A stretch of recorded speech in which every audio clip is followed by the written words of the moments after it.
Well, hey there, friendships. Welcome back to another Curtis's Corner. If you're new here, hi, I'm Curtis. This is my corner, and on today's video, I'm here to do another film review, because it's Film Friday.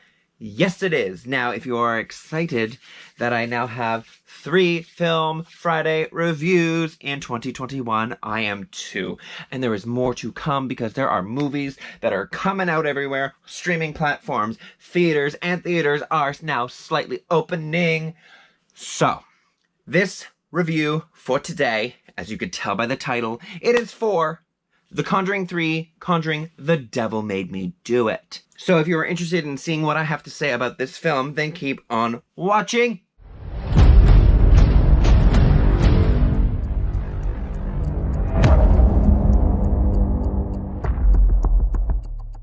So, The Conjuring 3, or The Conjuring The Devil Made Me Do It, is a continuation of the main Conjuring storyline.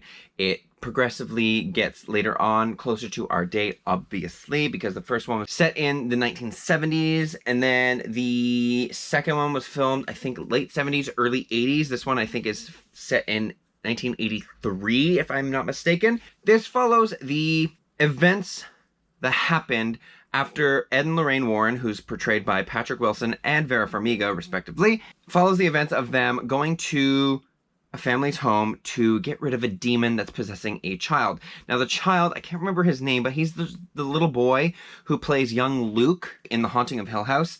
Super adorable little actor, and so good. Oh my lord, is he ever good in this. He's not in it for a whole lot, but for the short amount of time that this little tiny boy is in this film, he kills every scene. Oh my lord. This boy is possessed. They're trying to help get rid of the demon.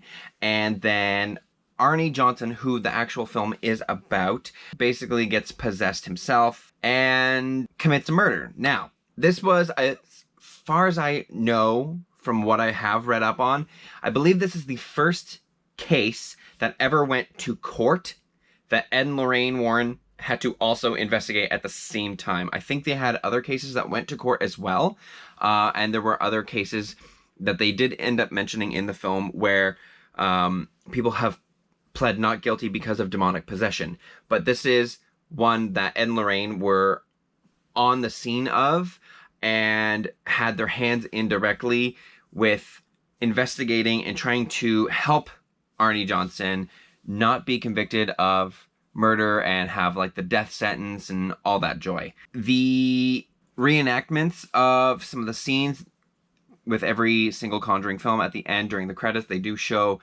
different scenes and pictures from like the real life to what they actually did in the film, as well as they show the real life recordings that have actually happened.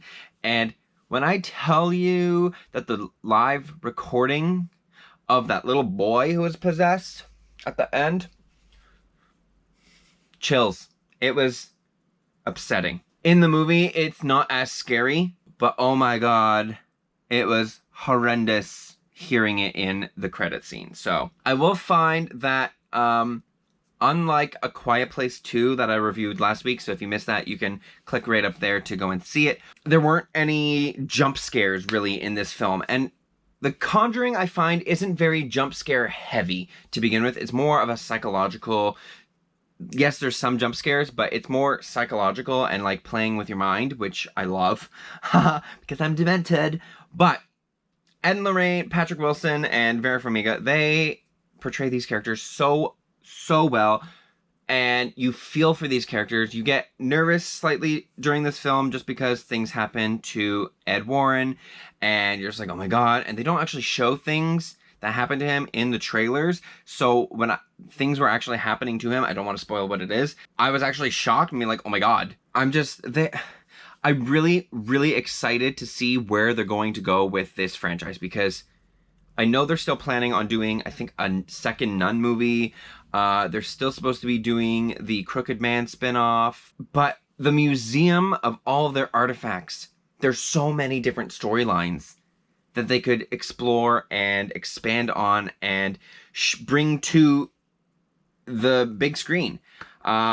Regretfully, just because it wasn't playing anywhere for us, I had to watch it at home. I think it would have had a whole different other atmosphere if it was in the theater. Not to say that it didn't really take away from the film itself. It probably took away from some of the scarier moments in the film. Overall, it was still a well done film. I enjoyed the visuals. There were some parts where I'm just like, this is a stretch, just because I know there was no way for them to know what was happening during a certain point in the movie. But for the most part, it's friggin' creepy, and the fact that they have just the real life clips and everything at the end is just, it's very upsetting. So without going too elaborate on this, if you enjoy The Conjuring, if you enjoy The Conjuring 2, if you enjoy all the spin-offs and the whole universe as a whole, you're probably going to enjoy The Conjuring 3, Conjuring Devil Made Me Do It. It is really well done. If you want to know any more information about the Arnie Johnson case, I will leave a link down in the description below so you can go and check that out. But my rating for this film is going to be a B+. It is not my favorite Conjuring film by any means, but it is still a really well done film, and I think you guys are going to enjoy it a lot. With all that being said, if you enjoyed this review, hit that like button, and don't forget to hit that subscribe button as well, because I put out weekly videos. And don't forget to hit that notification bell, because if you don't, how else are you going to know when I post a brand new video? You won't, so do it. I'm off to go and grab some coffee, and I will see you on my next video, which will be on Monday. But until then, goodbye, friendships.